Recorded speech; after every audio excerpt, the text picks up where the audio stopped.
બરોડામાં Parul university બહુ મોટી college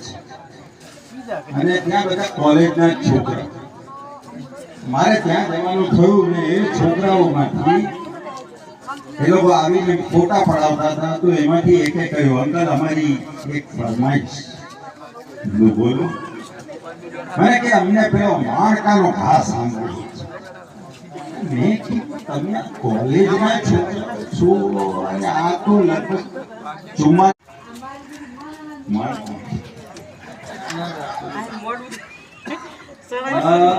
બરોડામાં Parul university બહુ મોટી કોલેજ અને ત્યાં બધા કોલેજના છોકરા મારે ત્યાં જવાનું થયું ને એ છોકરાઓમાંથી એ લોકો આવીને ફોટા પડાવતા હતા તો એમાંથી એકે કહ્યું અંકલ અમારી એક ફરમાઈશ બોલો મને કે અમને પેલો માણકાનો ઘા સાંભળ્યો મેં કીધું તમે કોલેજમાં છો અને આ તો લગભગ